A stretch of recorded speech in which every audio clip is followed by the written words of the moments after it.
Welcome everyone to Gamer Meld. Today it looks like AMD's Ryzen 3000 chips can in fact get to 5 GHz. Plus I have a few benchmarks on the Ryzen 5 3600. But first, if you like Gamer Meld and what I do here, consider supporting the channel on Patreon, where every 3 months I give out a cool hardware related gift, have some sweet content coming up, and I'm going to start sharing deals when I see them. You can find that at patreon.com/gamermeld. Okay. It's news time, and first up for today we have a massive leak on AMD's upcoming Ryzen CPUs.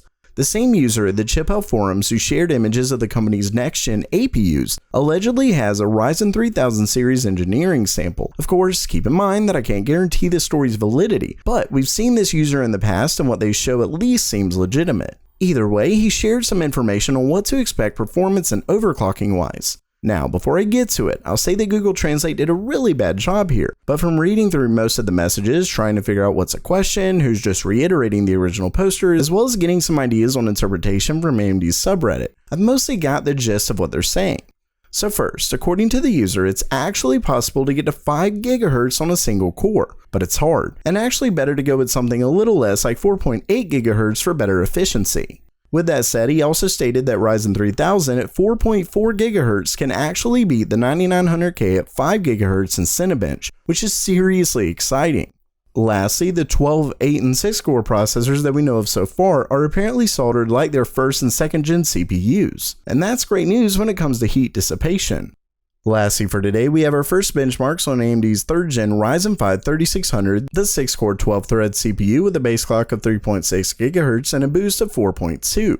The first couple benchmarks were found on UserBench using an Asus Prime X470. What's amazing about this is that with an average boost clock of 4.05 GHz, it was able to get to 134 points in single core.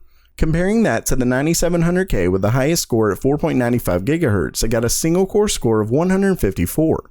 If we take that and divide it by 4.95 and then multiply it by 4.05, it gives us 126, which is just over a 6% IPC increase to the 3600. Basically, if you can overclock the 3600 up to around 4.5 or so GHz, you should be able to get really close to the 9700K's performance, at least from this very small sample size. And remember that the 3600 will likely sell for something like half of what the 9700K does.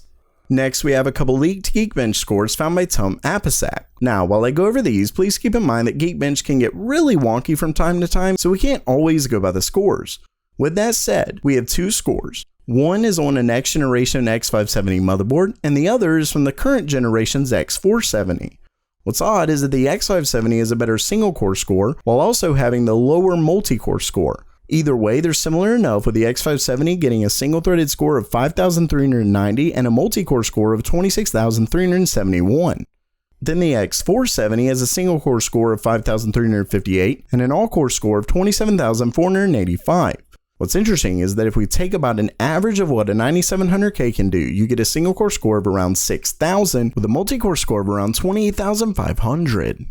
But remember that the 9700K is a boost of 4.9 GHz. So if we can get the 3600 up to around 4.6 GHz, it should be able to get fairly close. Then again, if you overclock the 9700K to 5 GHz across all its cores, it could be tough.